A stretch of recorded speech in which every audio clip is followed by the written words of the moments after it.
এবার গ্যাসটা বন্ধ করে দেবো।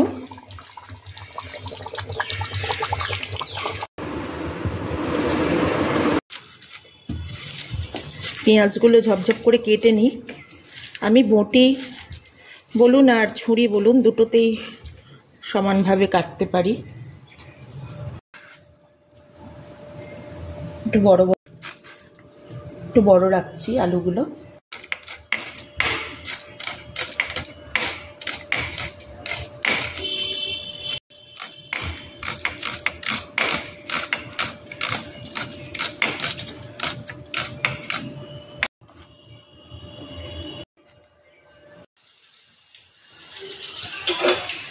নমস্কার বন্ধুরা, আজকে তোমাদের সামনে আমি অনেকগুলো রেসিপি আনবো, তবে সবগুলো তো একসাথে ভিডিওয়ে দিতে পারবো না, কারণ ভিডিও অনেক বড় হয়ে যাবে। অ্যাকচুয়ালি আজ জামাই ষষ্ঠী স্পেশাল রান্নাবান্না চলছে, সব তোমাদের জন্য। তোমরা একটু ভালোবাসা দিও। চলো এসে দেখে নাও কি করছি আজকে। চলো তাহলে স্টার্ট করি আজকের রান্না। আচ্ছা, এই দেখো আমি সব সাজিয়ে গুছিয়ে রেখেছি। তোমরা দেখে কি কিছু আইডিয়া করতে পারছো যে আজকে আমি জামাই ষষ্ঠী স্পেশালের জন্য ঠিক কি রান্না করতে চলেছি? এটা তো মাটন আছে, ঠিক আছে। আর এইটা দেখে কিছু আইডিয়া নিশ্চয়ই হচ্ছে যে আমি অ্যাকচুয়াল হান্ডি মাটন রান্না করব আজকে জামাই ষষ্ঠী স্পেশালের জন্য, যার জন্য আমি নিয়েছি, আমি এখানে আলুটা ভেজে নিয়েছি। আচ্ছা, এখানে মাটন তো নিয়েইছি, মাটনটা ভালো করে ধুয়ে পরিষ্কার করে নিয়েছি। আমি গরম জলে মাটন ধুয়ে নিই যখনই আনি। পেঁয়াজ কেটে নিয়েছি সরু সরু করে, আর এখানে আছে রসুন, আর এইটা আছে আদা বাটা, আর আছে এখানে গোটা গরম মশলা দেব, তার সাথে দুটো শুকনো লঙ্কা ফোড়ন হিসেবে দেব, সেটা নিয়েছি। এটা হলুদের গুঁড়ো, এখানে আছে সর্ষের তেল, আমি পুরো রান্নাটাই সর্ষের তেলে করব। এখানে আছে দেখো, যেটা এই হান্ডি মাটনের জন্য আমাদের প্রয়োজন সেটা হচ্ছে এই গোটা রসুন কিন্তু লাগবে। এখানে তো রসুন ছাড়িয়ে নিয়েছি, নিয়ে এটা বাটবো। তো আজকে আমি যা যা এখানে মশলা ব্যবহার করব সবটাই শিলে বাটা মশলা। চলো তাহলে বাটাবুটিটা আগে করে নিই। প্রথমে আমি আদা বেটে নেব, রসুনটাও শিলে নিয়ে নিচ্ছি। আদা আগে বাটবো, তারপর রসুন বাটবো। বন্ধুরা, তোমাদের একটা টিপস আমি শেয়ার করছি, সেটা হচ্ছে যখন মুরগির মাংস রান্না করবে তাতে রসুনের ভাগটা একটু বেশি দিও, আর মাটন যখন রান্না করবে তখন কিন্তু রসুনের ভাগটা একটু কম দেবে, ঠিক আছে? নাহলে মাটনের যে আসল ফ্লেভারটা সেটা পুরো নষ্ট হয়ে যাবে। চলো বাটি।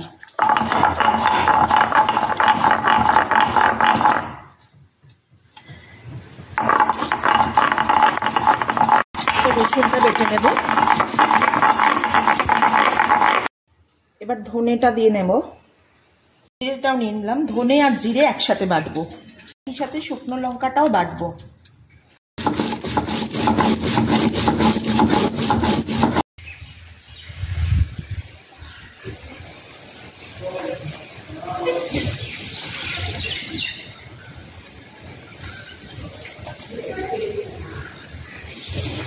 চলো মাংসটা একটু ম্যারিনেট করে নিই। এখানে পেঁয়াজ কুঁচো দিয়ে দিলাম। জায়গাটা একটু ছোট হচ্ছিল, তাই এই জায়গাটায় আমি মাংসটা ঢেলে নিলাম যাতে মাখামাখি করতে একটু সুবিধে হয়। দিয়ে দেব আদা বাটা, দেব রসুন বাটা, দেব হলুদের গুঁড়ো, লঙ্কা বাটা, ধনে বাটা, জিরে বাটা, এটা দিয়ে দিলাম। এটা একটু গোটা গরম মশলা দিয়ে দিলাম। এবার দেব সর্ষের তেল।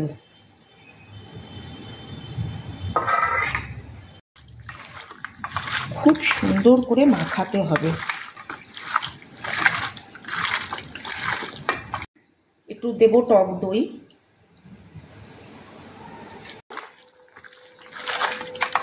আবার সুন্দর করে মাখিয়ে নেব। 3টে গোটা রসুন দিয়ে দিলাম। এবার সর্ষের তেল দিয়ে দেবো কড়াতে। তেল হয়ে গেছে, এবার পেঁয়াজটা আমি এতে দিয়ে দেবো। পেঁয়াজটা একটু ভাজবে, লাল লাল হবে। এখানে দুটো তেজপাতা আমি দিয়ে দিলাম। এবার মাটনটা এতে দিয়ে দেবো।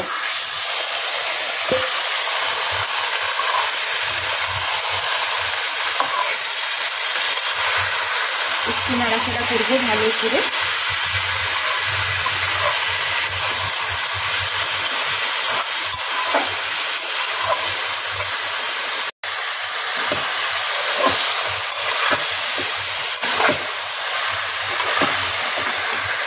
চম্পারনটা কি করে, পুরো একদম মাখিয়ে ভিতরে দিয়ে দেয় হাঁড়ির ভিতরে। আমি তো এটা একটু অন্য স্টাইলে করি, একটু কড়াতে ভালো করে এটা নাড়িয়ে ছাড়িয়ে নিয়ে তারপর আমি এটা হাঁড়িতে দেব।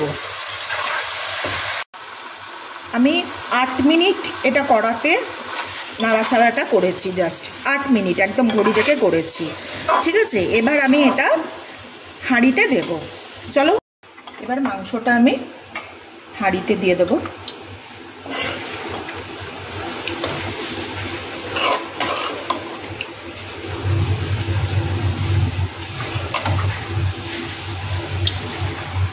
এবার আলুগুলোও দিয়ে দেব।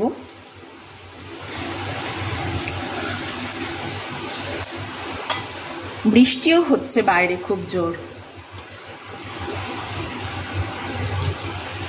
এবার আবার উপরে দেব মাংসটা।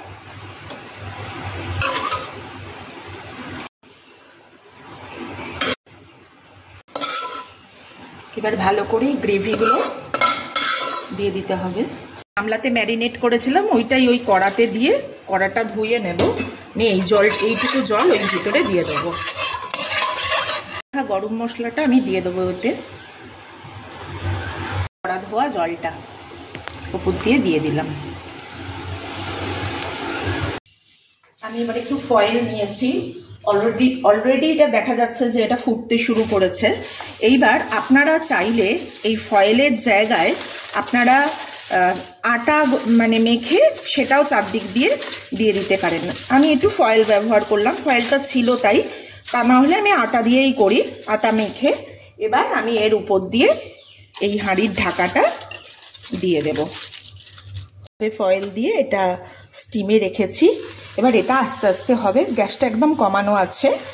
হ্যাঁ, অলরেডি মাংসর থেকে জল ছেড়েছে, যার জন্য একটু একটু জল মানে বেরোচ্ছে, তার জন্য কোনো অসুবিধা হবে না। এবার এই ফয়েলে এবার এটা আস্তে আস্তে রান্না হবে।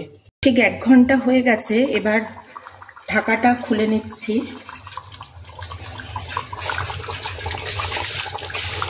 দেখো মাংসর রঙও পুরো চেঞ্জ, একদম কি সুন্দর কালার হয়েছে। দেখো কালারটা দেখেছো কি দারুণ হয়েছে।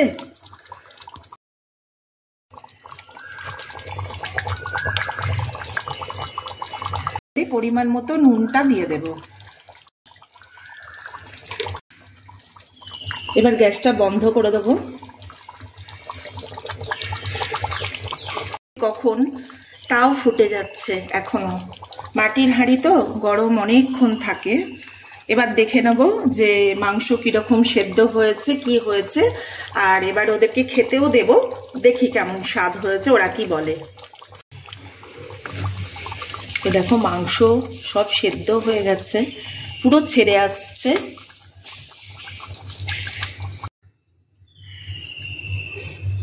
গোটা রসুনটাও দিলাম।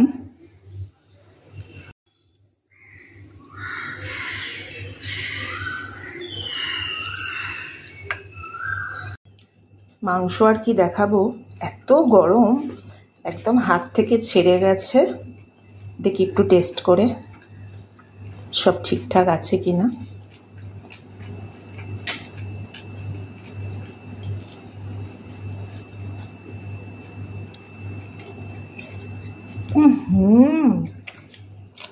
দুর্দান্ত, দারুণ, বানিয়ে ফেলুন এইভাবে। আজ তবে আসি, টাটা।